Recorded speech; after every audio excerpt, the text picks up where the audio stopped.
Tenemos el privilegio de poder avanzar en nuestra segunda epístola de Pablo a los tesalonicenses como parte del estudio que estamos llevando como iglesia.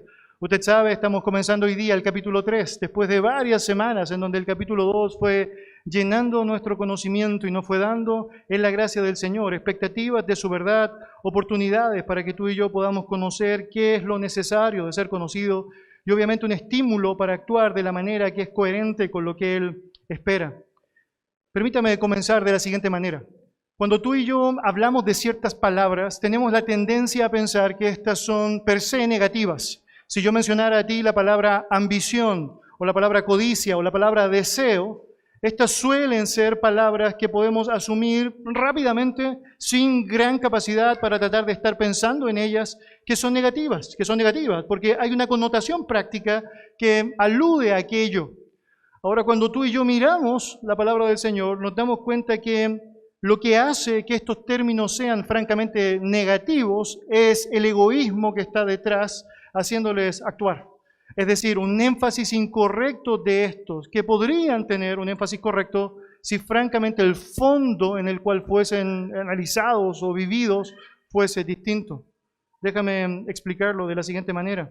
Cuando tú miras la palabra del Señor, te das cuenta que deseos fuertes como la codicia, la lujuria incluso, deseos fuertes como la ambición, pueden tener un contexto positivo cuando estos se enfocan correctamente en aquello que es aceptable, aquello que es correcto. Permítame explicarlo de la siguiente manera. Cuando tú vas a la palabra del Señor y miras, por ejemplo, 2 Corintios capítulo 5, versículo 9, notarás que el apóstol Pablo señala allá: por tanto, procuramos también, ausentes o presentes, serle agradables.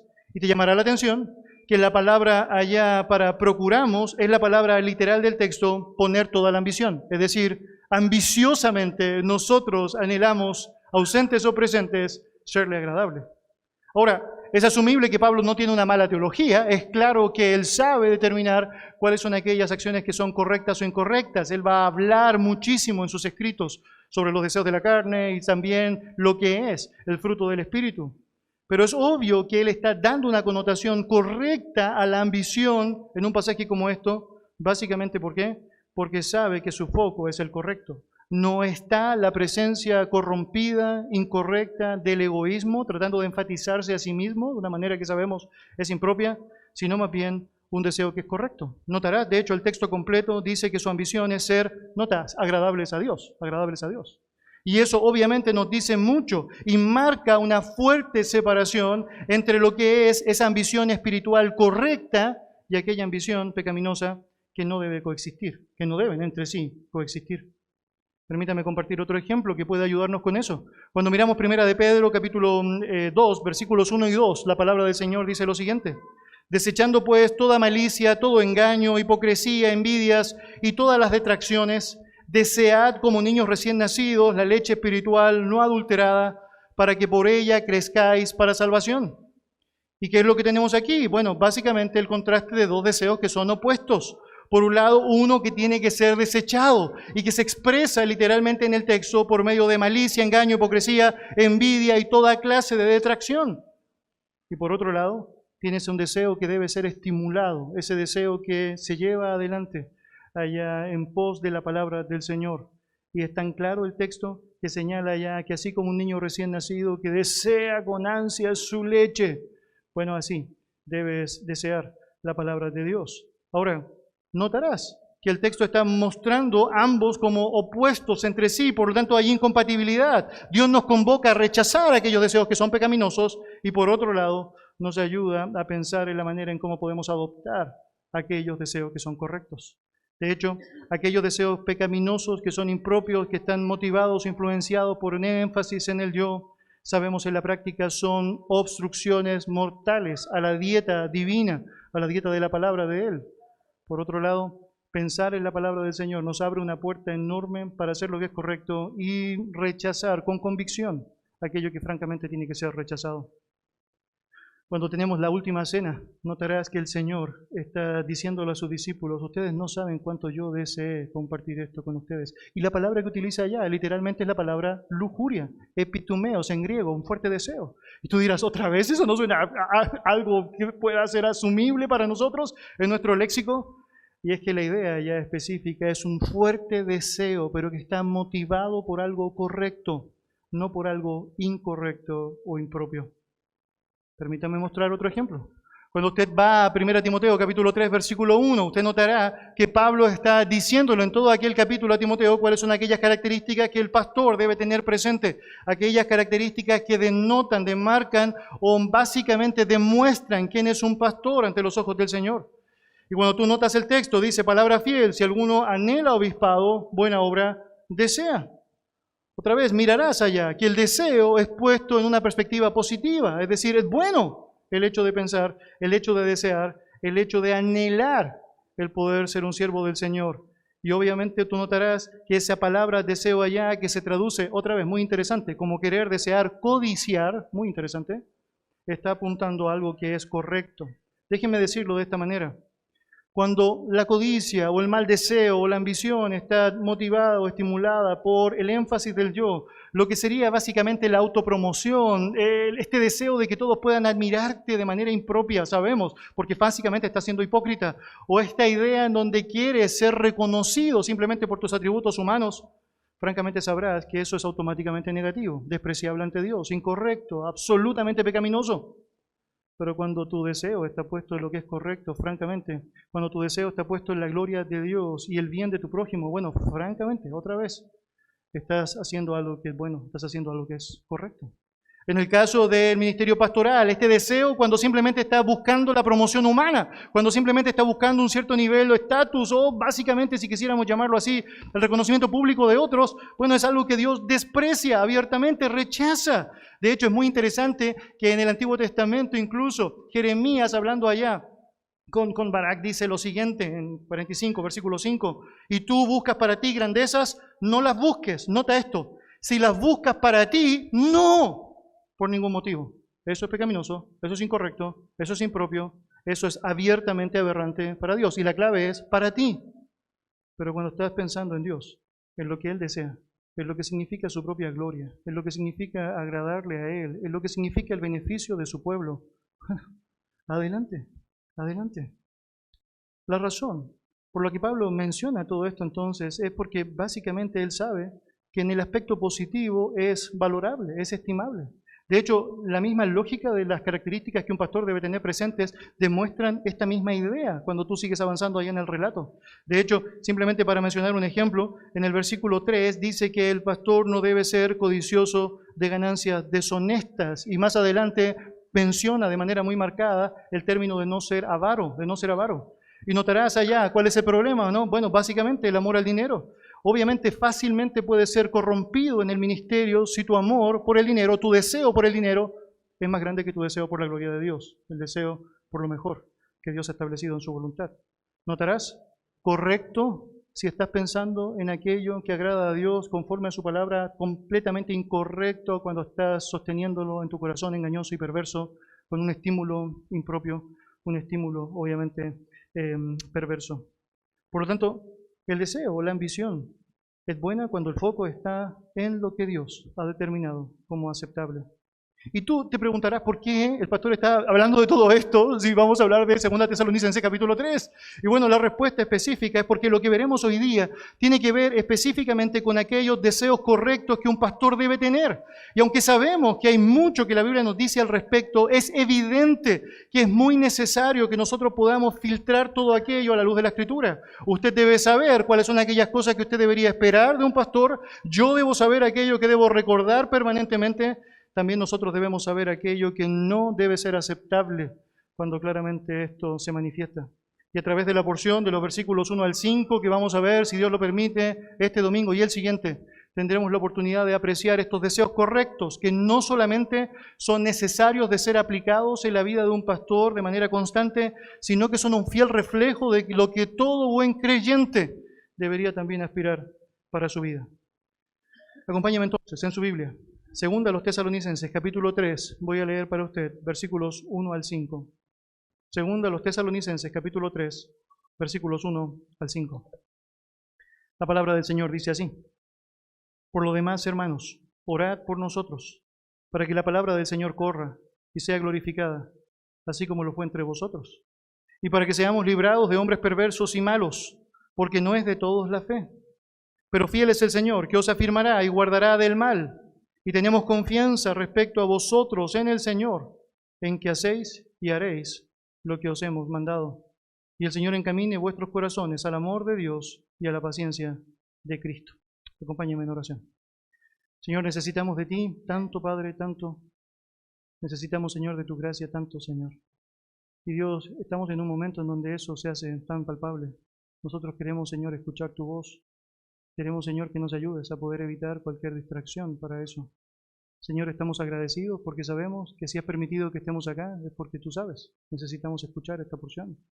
Y, Señor, te damos gracias porque tu palabra es viva, Señor, porque es eficaz y porque sabemos, Señor, hace lo que ha prometido hacer.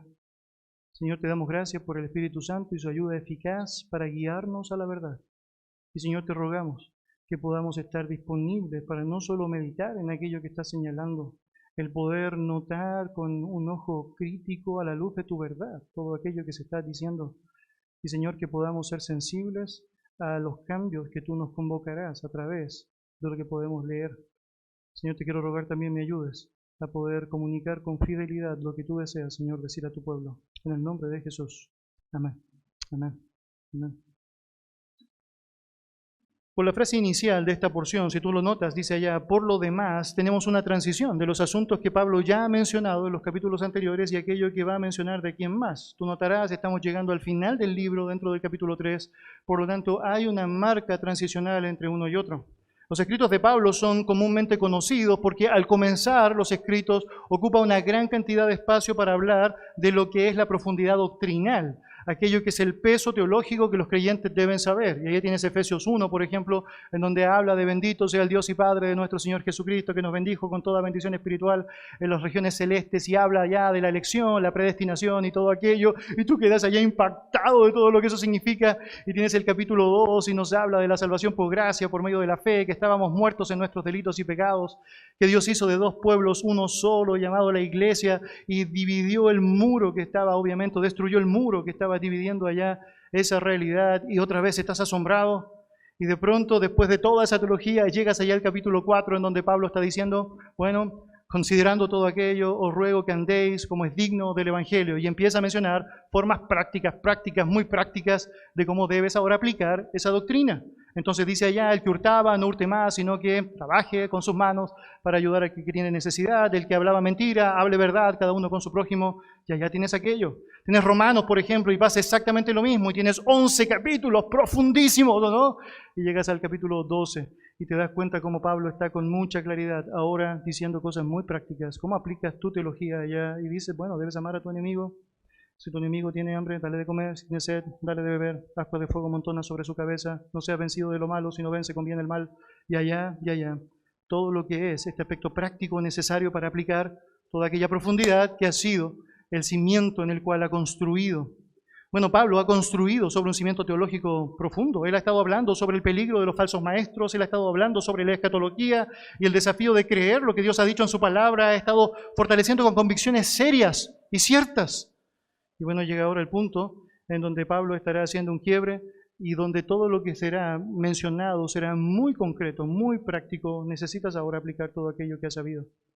En ese contexto, lo que tenemos acá es esa connotación y va a partir específicamente manifestando aquello que son sus propios deseos como líder espiritual. Un líder que sabemos no alcanzó a estar mucho tiempo en Tesalónica, producto de la persecución que existió allá, de judíos que se levantaron en contra de la promulgación del mensaje. Y sabemos que ahora con Timoteo y Silas, que fueron parte activa del ministerio en Tesalónica al comenzar, y Timoteo que había ido entre medio de la primera y la segunda carta para saber cómo estaban los creyentes y trajo información sobre ellos, están ahora comenzando esta porción, mencionando cuáles podrían ser o serían los deseos correctos que quieren que los demás puedan tener presentes y que quieren que ellos puedan aplicar. En primer lugar, es evidente en el texto que tenemos allá un buen deseo de un líder espiritual, que es la oración del rebaño. Es decir, ¿cómo no quisiera un líder que el rebaño orase por él? Ahora nota lo que dice versículo 1 y versículo 2. Por lo demás, hermanos, orad por nosotros, para que la palabra del Señor corra y sea glorificada, así como lo fue entre vosotros, y para que seamos librados de hombres perversos y malos, porque no es de todos la fe. Yo estoy convencido que probablemente no tendríamos controversias entre nosotros para aceptar que Pablo era un líder, es decir, tremendo, el más influyente de la iglesia primitiva. Su valentía, su fortaleza, su convicción son palpables a través de todo lo que él está haciendo a lo largo de su ministerio y son francamente impactantes, tan impactantes como la asimilación de su debilidad. Es que de pronto te preguntas, ¿por qué Pablo quiso poner allá en Romanos 7, miserable de mí, ¿quién me librará de este cuerpo de muerte? Es que si no lo hubiese puesto, hubiese quedado fantástico, ¿no? Pero no, él está reconociendo su debilidad por inspiración divina, naturalmente, pero él está asumiendo su necesidad de Dios permanentemente y no oculta aquello. Y de pronto dice allá en Hechos capítulo 18, y estaba allá con temor y temblor. Y de pronto Jesucristo mismo tenía que decirle, hey, sí, tranquilo, no temas, sino habla y no calles. No, había temor, profundo temor. Y él está dando ciertos atisbos de una realidad que nosotros debemos reconocer y que él teológicamente afirmó de la siguiente manera, es que su poder se perfecciona en nuestra debilidad. Pero es imposible que tú y yo podamos notar con claridad su poder si estamos llenos de orgullo, un orgullo que nos hace pensar que somos autosuficientes y que no necesitamos de nada, que no requerimos de la ayuda de otros y que no necesitamos de algo tan vital como la oración de otros, que nos sostiene, que nos alienta, que nos fortalece, que nos permite ser librados de situaciones perversas. ¿Tienes allá el reconocimiento de Pablo de esa necesidad de gracia? Por lo mismo, no es casualidad que exista acá y de tantas maneras expresiones gráficas de aquello a través de la oración. Déjame mostrar algunos ejemplos para ti. Tienes allá, por ejemplo, Romanos 15, versículos 30 y 31. Pero os ruego, hermanos, por nuestro Señor Jesucristo y por el amor del Espíritu, que me ayudéis orando, note, por mí, a Dios, para que sea librado de los rebeldes que están en Judea y que la ofrenda de mi servicio a los santos en Jerusalén sea acepta. Y tienes allá, 2 Corintios, capítulo 1, versículo 11, que señala, cooperando también vosotros a favor nuestro con la oración, para que por muchas personas sean dadas gracias a favor nuestro por el don concedido a nosotros por medio de muchos. Y tienes allá Efesios capítulo 6, versículos 18 al 20, que señala lo siguiente, orando en todo tiempo, con toda oración y súplica en el Espíritu, y velando en ello con toda perseverancia y súplica por todos los santos, y por mí, nota eso, por mí, a fin de que al abrir mi boca me sea dada palabra para dar a conocer con denuedo el misterio del Evangelio, por el cual soy embajador en cadenas, que con denuedo hable de él, note cómo debo hablar. Wow. Y tiene Filipenses capítulo 1, versículo 19, en donde él dice, porque sé que por vuestra oración y la suministración del Espíritu de Jesucristo, esto resultará en mi liberación. Y tienes allá Colosenses capítulo 4, versículo 2 al 4, que señala lo siguiente, perseverad en la oración, velando en ella con acción de gracias, orando también al mismo tiempo, note, por nosotros. No se olviden de nosotros, para que el Señor nos abra puerta para la palabra, a fin de dar a conocer el misterio de Cristo, por el cual también estoy preso, para que lo manifieste como debo hablar. En 1 Tesalonicenses, capítulo 5, versículo 25, él dice explícitamente, hermanos, orad por nosotros. Y el texto que estamos leyendo, por lo demás, hermanos, orad por nosotros, para que la palabra del Señor corra y sea glorificada, así como lo fue entre vosotros, y para que seamos librados de hombres perversos y malos, porque no es de todos la fe. Mis queridos, el apóstol Pablo escribió 13 cartas, 4 que están dirigidas a individuos particulares, 9 que están escritas a iglesias en general. Si notas en esa lista, te llamará la atención que en casi todas las cartas escritas a iglesias, él está pidiendo oración, menos en 2, Corintios, 1 Corintios y Gálatas. Y notarás allá, es que tenía tanto trabajo amonestándoles que no tenía tiempo para pedirles oración, tampoco confianza probablemente por la manera como ellos estaban actuando. Pero la persistencia de sus peticiones de oración son tan latentes ahí, son tan evidentes en el relato, que no puedes concluir otra cosa que no sea esta. El hecho de que Pablo asimilaba su necesidad de la ayuda de otros, necesitaba el apoyo constante y consciente que otros podían dar por medio de la oración. Ahora, cuando observas todos estos textos que acabo de mencionar, notarás que los motivos de Pablo también son expresados. Y eso nos ayuda a considerar cómo ese deseo es un deseo correcto y no una ambición impropia. Notarás que si todo se tratara simplemente de él, de su propia gloria, de que todos puedan reconocer que yo soy el gran apóstol de Jesucristo, francamente eso sería despreciado. Pero cuando te das cuenta que todo lo que está exclamando allá tiene que ver específicamente con el beneficio de la obra de Cristo, la gloria de Dios, el desafío de honrarle a Él, el beneficio de los demás, te das cuenta, esto es no solamente honroso, es digno, es justo, es agradable ante Dios. Notas, por ejemplo, en los textos que hemos leído, que él estaba consciente de su responsabilidad de comunicar las buenas nuevas, y sabes lo que eso significa, ¿o no? Vida implantada en otros. Por lo tanto, necesitaba la buena mano de Dios para que se pudiesen abrir las puertas necesarias para la impartición del mensaje. Y notas también que él sabía que había una real oposición espiritual y de los obstáculos que iba a enfrentar. Sabía que no podía ignorar las maquinaciones de Satanás, que se puede disfrazar como ángel de luz y sus propios ministros como siervos de justicia. Y él está allá pidiendo oración para que el Señor pueda librarle de situaciones adversas. Ves también a través de los versículos que él está reconociendo su fragilidad, su debilidad. Necesito que me ayuden a orar. Necesito que oren por mí.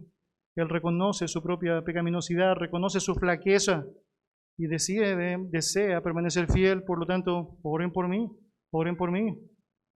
Ahora, nota que hay algo más que podemos agregar que es tremendamente necesario de decir, es que es evidente en sus cartas.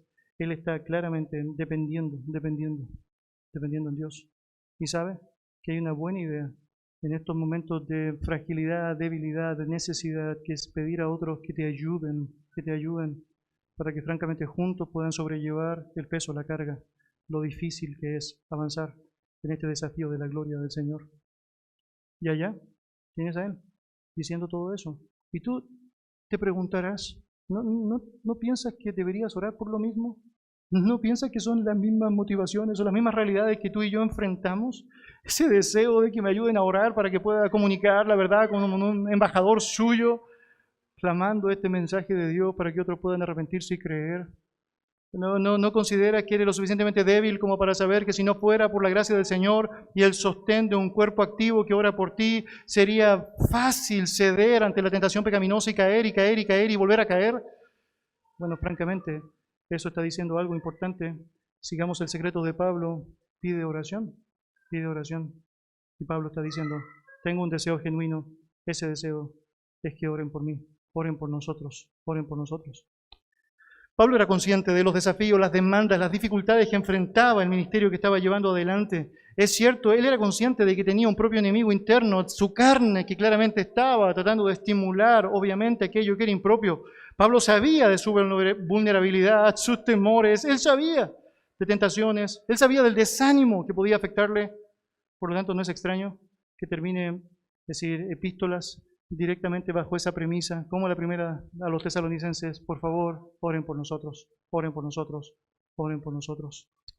Cuando miras la frase allá en nuestro texto, te darás cuenta que tiene un sentido muy interesante. Está hablándose en un presente continuo. Él está diciendo, es decir, sigan orando por nosotros, literalmente. Aquella frase que nosotros conocemos allá en el relato y que está diciendo allá con mucha claridad: por lo demás, hermanos, orad por nosotros. Es una frase que debería ser traducida literalmente del griego así, ¿o no? Orad por nosotros constantemente, no dejen de orar, lo necesitamos todo el tiempo. Y eso es básicamente la expresión de su petición.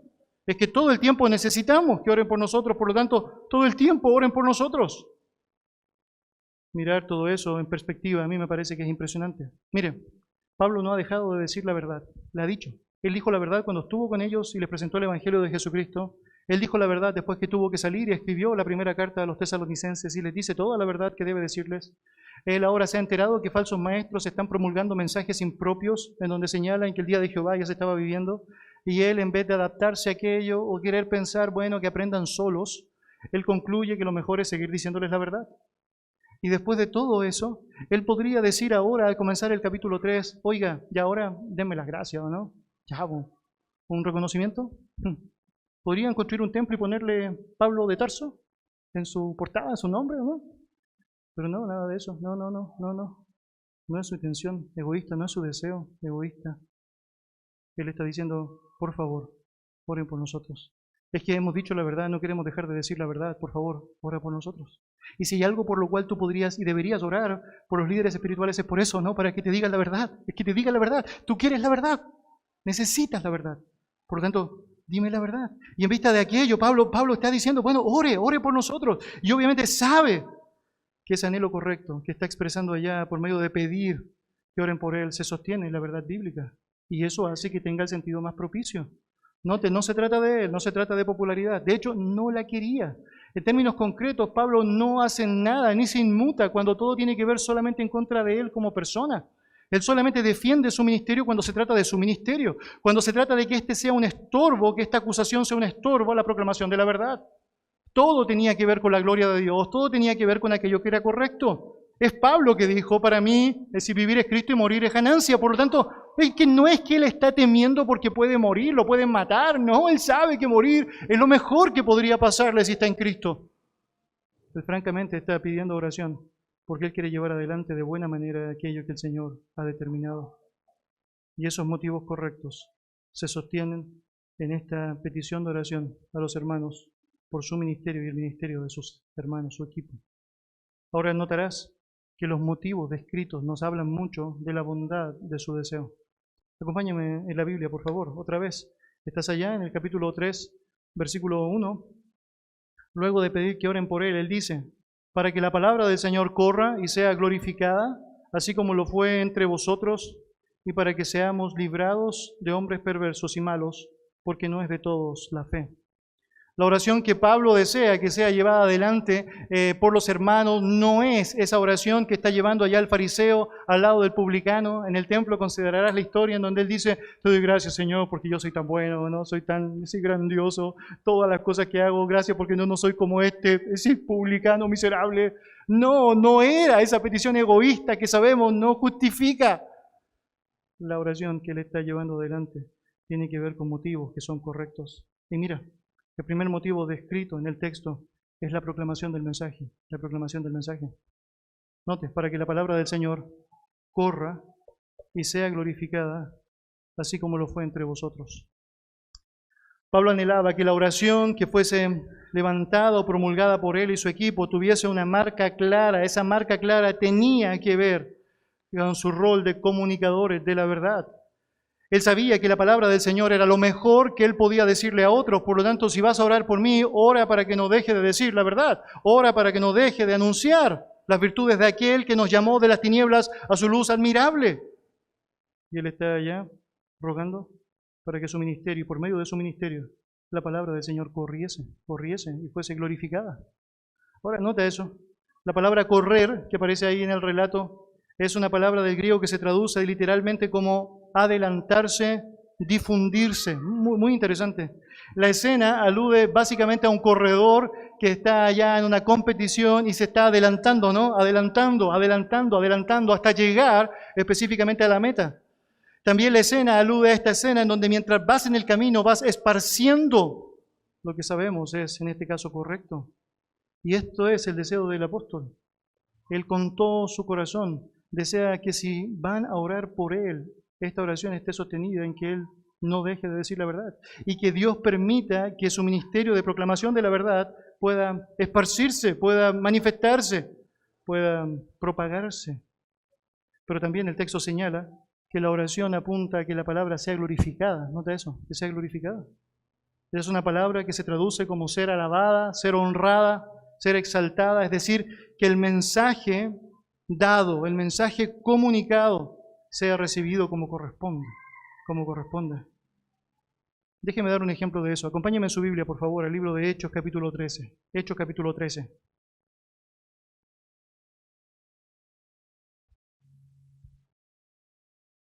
Hechos, capítulo 13. Y vamos a leer desde el versículo 44 al 49. Hechos, capítulo 13, versículos 44 al 49. Leo para usted. La palabra del Señor dice así. El siguiente día de reposo se juntó casi toda la ciudad para oír la palabra de Dios. Pero viendo los judíos, la muchedumbre se llenaron de celos y rebatían lo que Pablo decía, contradiciendo y blasfemando. Entonces Pablo y Bernabé, hablando con denuedo, dijeron: a vosotros, a la verdad, era necesario que se os hablase primero la palabra de Dios. Mas puesto que la desecháis y no os juzgáis dignos de la vida eterna, he aquí nos volvemos a los gentiles, porque así nos ha mandado el Señor diciendo: te he puesto para luz de los gentiles, a fin de que seas para salvación hasta lo último de la tierra. Los gentiles, note, oyendo esto, se regocijaban y glorificaban la palabra del Señor, y creyeron todos los que estaban ordenados para vida eterna. Y la palabra del Señor se difundía por toda aquella provincia. Nota allá lo que está sucediendo. Bueno, hay un efecto salvífico que la palabra del Señor tiene. Pablo sabe que algunos van a rechazar ese mensaje. Y bueno, que rechacen el mensaje porque el mensaje se les comunicó. Es parte del anhelo que debemos tener aún como cristianos. Es decir, que si lo van a rechazar, que sea claro que están rechazando la verdad porque alguien se la dijo. Pero también sabe que esa palabra puede tener un efecto salvífico en las personas que el Señor ha ordenado para salvación. Pero no solo eso, hay un efecto que es santificador. Es porque ahora todos aquellos que han recibido la palabra están difundiendo esa palabra por toda aquella zona. Algo similar a lo que sucede en el libro de Hechos después de Pentecostés. Recordarás tú, hay un mensaje que es promulgado y luego te impresiona saber que hay diferentes lugares en donde los apóstoles escuchan, hay gente que está alabando a Jesús. ¿Cómo es eso? Si ninguno de nosotros fue. Bueno, es porque personas que habían estado en Pentecostés y habían sido afectados por la verdad, ahora estaban comunicando esa verdad. Y de pronto te sorprende conocer historias como la de la mujer samaritana, que es la encargada de comunicar en Samaria el mensaje de Cristo. Increíble, porque la palabra tiene ese poder de correr y si vas a orar por un mensajero del Señor, debes orar para que su ministerio, por medio de el decir la verdad, corra, corra, corra. De hecho, esta realidad que Pablo está mencionando acá a los hermanos tenía una ilustración muy gráfica, tenía que ver con lo que ellos habían experimentado. De hecho, si tú miras el texto nuevamente y vuelves allá, a 2 Tesalonicenses 3, él termina esa porción del versículo 2 diciendo, así como lo fue entre vosotros, ¿o no? Es decir, que quisiera que realmente la palabra corriese y fuese difundida de la misma manera como fue difundida entre vosotros, entre vosotros. Y de pronto te sorprende leer lo que realmente pasó cuando ellos recibieron la palabra. Mire, vaya en su Biblia, por favor. Primera a los Tesalonicenses, capítulo 1. Primera a los Tesalonicenses, capítulo 1.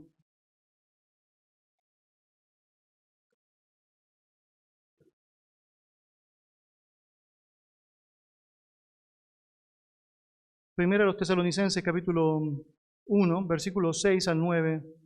Pablo está reconociendo lo que sucedió cuando ellos recibieron la palabra, cómo fue el contexto de su recepción del Evangelio. Y el texto dice, y vosotros vinisteis a ser imitadores de nosotros y del Señor, recibiendo la palabra en medio de gran tribulación, con gozo del Espíritu Santo, de tal manera que habéis sido ejemplo a todos los de Macedonia y de Acaya que han creído, porque partiendo de vosotros, note, ha sido divulgada la palabra del Señor, no solo en Macedonia y Acaya, sino que también en todo lugar vuestra fe en Dios se ha extendido, de modo que nosotros no tenemos necesidad de hablar nada, porque ellos mismos cuentan de nosotros la manera en que nos recibisteis y cómo os convertisteis de los ídolos a Dios para servir al Dios vivo y verdadero. Él está diciendo, mire, ustedes saben lo que pasó con ustedes. Esto fue impresionante. La palabra hizo un efecto en sus corazones. Recibieron el mensaje, recibieron al Señor del mensaje. Y ahora ustedes empezaron a divulgar ese mensaje. Y la palabra empezó a correr, al punto que nosotros llegábamos a ciertas zonas y las personas nos decían, no, no es necesario, si nosotros ya sabemos de ustedes. Los tesalonicenses ya nos hablaron todo lo que tenían que hablar. Dice, ¡wow! La oración había sido tan manifestada ya por medio del ejemplo de lo que Dios había hecho con ellos. Entonces Pablo ahora le dice a ellos mismos, hey, oren para que pase lo mismo en otro lugar, para que en otras zonas pase lo mismo. Y tú sabes, cuando miras la historia de la iglesia primitiva, te das cuenta, Tesalónica está dentro de las primeras iglesias que están siendo fundadas. La historia fue más difícil, hubo mucha mayor oposición. Pablo en Corintios, segunda carta, estará mencionando, es decir, gran dureza de oprobios que tuvo que enfrentar mientras comunicaba el mensaje. Pero allá está. Tienen la necesidad de saber que independiente de todo aquello que puede pasar, porque el peligro es latente, lo mejor que puedes hacer es orar, es orar. La oración de los creyentes bien puede ser la causa o el medio divino para quitar los obstáculos que un mensajero puede tener cuando comunica el mensaje. La oración de un pueblo puede ayudar eficazmente para que un mensajero pueda tener fuerza, poder, valor, para no claudicar, aunque a veces parezca desalentador el hecho de hacerlo. Y obviamente orar para que la palabra de ese mensajero, que es lo más importante que tiene ese mensajero, pueda ser divulgada, pueda correr, es una gran oración que tú puedes hacer, que tú y yo debemos hacer. Una segunda petición que aparece descrita en esta oración es la que tiene que ver con la protección de los mensajeros. Note allá, dice versículo 2, y vuelves allá, segunda a los Tesalonicenses, capítulo 3, versículo 2. Y para que seamos librados de hombres perversos y malos, porque no es de todos la fe. La predicación del Evangelio se presenta, sabemos, allá en medio de una perversa generación. Por lo tanto, es natural asumir que vamos a tener un contexto que será hostil. Será hostil. Cada vez notará, mientras te esfuerzas por tratar de comunicar el Evangelio con otros, que hay menos, es decir, menos recelo a tener un trato cordial simplemente para decir que no me interesa. Los tratos muchas veces son despreciables de parte de las personas. Y mirar la realidad de la iglesia primitiva, obviamente nos permite considerar lo complejo que eso puede llegar a ser. Y frente a aquello, nada mejor que la oración, nada mejor que la oración. Es que yo sé, va a ser difícil, es que sabemos, va a ser hostil, es que sabemos, va a haber oposición. Por lo tanto, lo mejor que podemos hacer, en vez de tratar de evadir la realidad, es simplemente pedir a otros que nos ayuden a orar para que podamos hacerlo. Ayuda que le señale que hay demasiada evidencia bíblica para señalar que aquí no se trataba de un intento de Pablo por querer aferrarse a la vida per se. No es que él está tratando de decir, oren por mí porque no quiero morir. No, ya les mencioné, él sabe, morir es tremenda ganancia. Aquí se trata de pedir oración para que pueda, en medio de la oposición, no dejar de comunicar el mensaje y que esa oposición no sea lo suficientemente firme para impedir que se diga lo que se tiene que decir. Ahora, cuando miras el texto, entre los que aparecen descritos, que se levantan en contra de quienes comunican la verdad, están aquellos que son descritos como hombres perversos y malos. Notarás allá, hombres perversos y malos. La palabra perverso, muy interesante, queridos, significa literalmente fuera de sitio, absurdo, malo, anormal, insensato. Esto es bien interesante. Está hablando de un grupo de personas que son francamente insensatos y que están fuera de sí, fuera de sí. ¿No te ha pasado alguna vez tratar de hablar con alguien y es como le estás tratando de decir la verdad racional? Ni siquiera estás entrando en temas que pueden ser controversiales en relación a la fe y es como que no. Absorbidos de pronto por ideologías absurdas, tratan de defender lo indefendible y de pronto están allá atacando directamente al Evangelio y tú dices, ¿pero por qué? Y de pronto tienes allá un montón de revolucionarios contrarios a la verdad que de pronto no encuentran nada mejor que destruir todo, especialmente las iglesias. Y tú dices, ¿pero por qué las iglesias? Y es porque de alguna manera hay una odiosidad, un rechazo, hay una actitud desquiciada, es otra de las formas que puede entenderse allá para esa palabra irracional. Y por lo tanto son tremendamente peligrosos. Es que tremendamente peligrosos. Es que lo son. Hay hombres perversos, fuera de su sitio, fuera de sí, que van a estar tratando de manifestar su odiosidad hacia la verdad. Y Pablo dice, oren por nosotros para que podamos ser librados de hombres como ellos, para que podamos no claudicar en el ejercicio de decir la verdad cuando ellos estén ahí. Pero también describe a los malos, dice el texto, malos, cuyo significado es malignos, perversos o agresivamente impíos. Muy interesante esa alusión, agresivamente impíos. Es que obviamente soy un malo, pero un malo agresivo, no soy un malo callado, tímido, ¿no? Un malo agresivo. Y allá está. Y Pablo está diciendo, oren por nosotros. Es obvio que estos hombres, hijos del diablo, son usados por el diablo para los propósitos del diablo. Es obvio que el diablo no desea que la palabra sea comunicada. Es obvio que el diablo no desea que el ministerio crezca. Es obvio que el diablo no quiere que la palabra corra. Es obvio que el diablo no quiere que los líderes se mantengan fieles. Es obvio que va a atacar donde quiera atacar para obviamente lograr su propósito. Y nunca debemos subestimar que frente a aquella realidad la mejor herramienta que Dios nos ha dado es la oración. Es la oración. En ese sentido, ya que no son pocos los enemigos de la verdad quienes se oponen a la proclamación del Evangelio, no debe ser poca la oración que debemos llevar adelante para que la palabra corra y para que los siervos del Señor sean protegidos, sean protegidos. La descripción final de Pablo es bien interesante. Si tú estás allá otra vez en 2 Tesalonicenses 3, notarás que al terminar el versículo 2, él dice, porque no es de todos la fe. No es de todos la fe. Y allá hay varias conclusiones que tú debes sacar a través de una frase como esa. En primer lugar, la conclusión natural. Estos perversos y malignos, obviamente, que se oponen contra la verdad, no son creyentes. Es evidente que no son creyentes. Por lo tanto, naturalmente, tal como Pablo señala en Romanos 10, capítulo 10, versículo 16, mas no todos obedecieron al Evangelio. Pues Isaías había declarado como profeta, es decir, ¿quién ha creído nuestro anuncio? No todos obedecen al Evangelio, no todos son de la fe. Por lo tanto, es obvio, no son creyentes. Debes saber, esta es una clara conclusión de un texto como ese.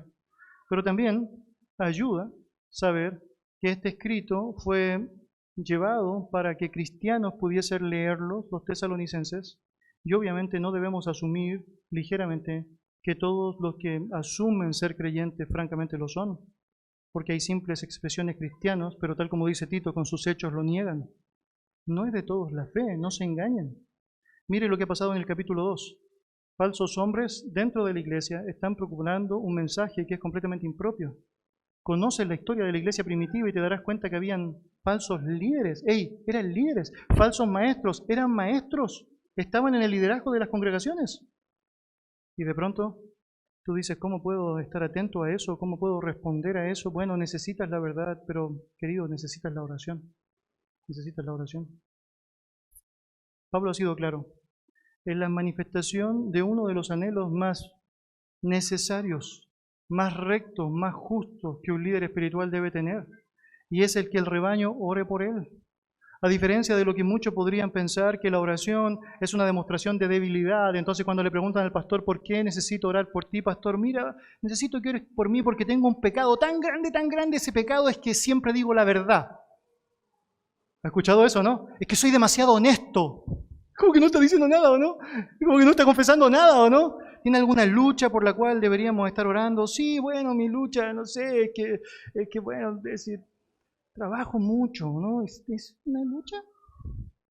Queridos, nosotros necesitamos considerar que realmente somos débiles, necesitamos la oración, estamos expuestos permanentemente, somos una carne que está mucho más activa de lo que quisiéramos, naturalmente enfrentamos oprobios de diferentes maneras, tentaciones terribles y aberrantes, y de pronto necesitas saber que una de las cosas más preciosas que podrías aspirar a tener es la oración de otros. Y yo recuerdo, una vez le preguntaron a Charles Spurgeon cuál era el secreto de su ministerio, y la respuesta de él fue, a mi parecer, magistral. Él señaló, mi congregación ora por mí. Ahí está, ahí está. Y yo debería decir, guardando todas las proporciones con ese gran predicador, yo tampoco tengo una mejor respuesta. Es que no tengo una mejor respuesta. Es que la oración de la congregación sostiene, respalda, ayuda, es decir, colabora. Obviamente bendice. Si quieres saber lo que un líder del Señor necesita, bueno, necesita saber, ora por él. Y si quieres saber cómo orar por el líder, Dios te está diciendo, ya sabes, ora para que diga la verdad. Es que ora para que haga lo mejor que puede hacer, es que diga la verdad. Ora para que francamente esa verdad que está promulgando con su boca corra, sea esparcida, pueda avanzar en medio de los obstáculos. Y ora también para que frente a la realidad de hombres impíos y perversos que se levantan, no sea atrapado y persevere fiel. Y persevere fiel. Finalmente yo debería decir que cuando oras por tus líderes, pocas cosas pueden ser o hacerte mejor. Y la razón es porque cada vez que tú estás orando por otro, estás echando por tierra un montón de cosas que son muy malas. Por ejemplo, tu carne queriendo siempre orar por ti. Y de pronto cuando estás orando por otro, estás diciendo, bueno, Señor, es decir, está bien, se trata de los demás también. Cuando oras estás demostrando tu dependencia en el Señor, es porque estás acudiendo a Él, no estás acudiendo a tus propias fuerzas. No es como, oye, falta esto, voy a tratar de hacer todo lo posible yo para ver si puedo abastecerlo, conseguirlo. Bueno, no está mal de vez en cuando hacerlo, pero cuando acudes a Dios como sobre todo, por sobre todo, estás demostrando tu dependencia en Él. Obviamente estás manifestando entrega, humildad y un amor genuino por otro, que claramente habla bien de tu vida cristiana. Por lo tanto, el anhelo de Pablo no solo es bueno, porque glorifica a Dios exaltando lo que significa su voluntad de que todo aquello que son los méritos que Dios ha establecido como correctos sean exaltados, sino que además es bueno porque nos hace bien orar. necesitamos orar. Por eso, Él ha dicho en su primera carta, capítulo 5, orad sin cesar, porque nos hace bien, nos ayuda. Necesitamos, queridos, imperiosamente la ayuda de Dios, y para eso debemos orar.